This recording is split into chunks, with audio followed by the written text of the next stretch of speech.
my primary source for the research for the work was Of Hospitality, which is a transcription of two of Derrida's seminars with what's called an invitation or a commentary by his colleague, the philosopher Anne Dufourmantelle.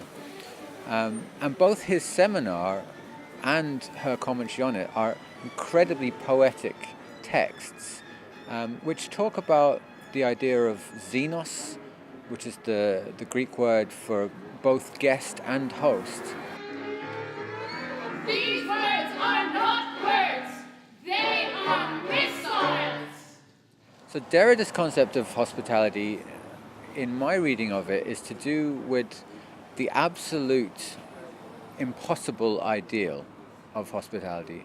That when you say mi casa y su casa, make yourself at home to somebody, to a stranger that you invite in off the street, you don't mean take my house. Actually, what you mean is, but there's a limit to this hospitality, which is called conditional hospitality. You say, make yourself at home for a few days, or please come in, that's your room. And for Derrida, conditional hospitality is politics. What's really interesting about his position is that he then talks about the conditional itself only being possible because it exists in the shadow of the absolute impossibility of the ideal. So he talks about night and day, and how in day we have these everyday values, which is the conditional, which is how we actually live on a day-to-day basis, establishing rules and setting boundaries and so on. But day is only made possible because it lives in the shadow of night, and night is the other. Night is the darkness from where the absolute arises.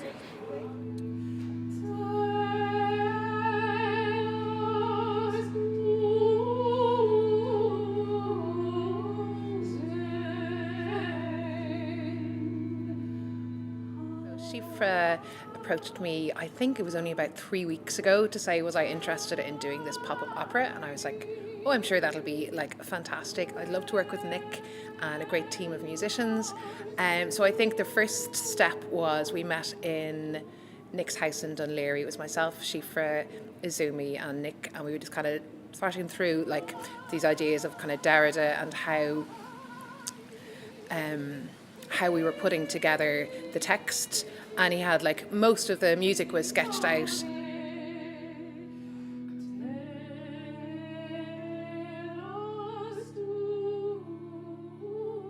The first I heard of this whole venture was April the 4th, so exactly a month ago today, which is a very short amount of time to create quite a lot of music.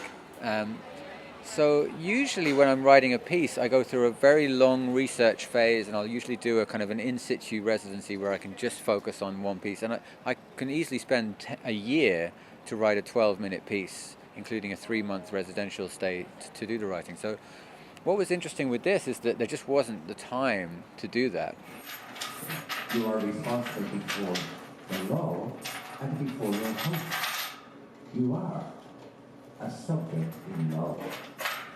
My role in Xenia, the opera by Nick Roth, is narrator, actually, and so I am an actor who is dropped into an opera production. I guess what I am is the explainer, in a way, of the material, because it's quite dense and terribly interesting, but there's lots of concepts and philosophies going on that, so some way link to the audience to give them some kind of get some kind of hooks on what's going on. The only truth is a truth found out by its movement and named by its trace. Il court, Il court, il court. la furée.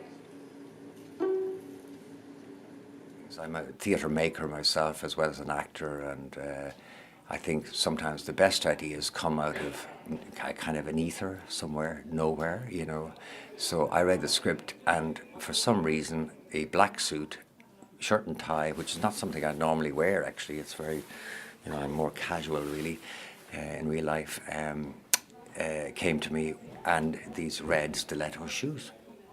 So I didn't know where it came from. It just came. The image came, and then of course on reading the script a few times, and we did a little morning workshop with it a few weeks back. It just was obvious, the whole thing about Xenia itself and the kind of a cross-fertilization, the pollen going from one plant to another. And what happens then is, a bit of a mixty-uppy. So something of the slight gender mix-up going on.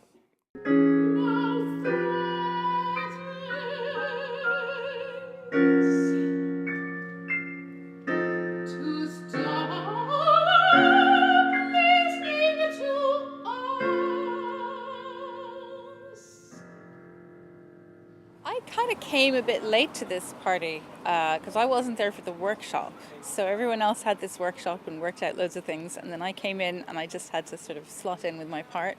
But I mean, Nick is brilliant. I've been working with Nick for years and years and years and years now anyway, so he knows my playing and that kind of thing, so it's pretty straightforward for me, like the writing in this opera is just brilliant.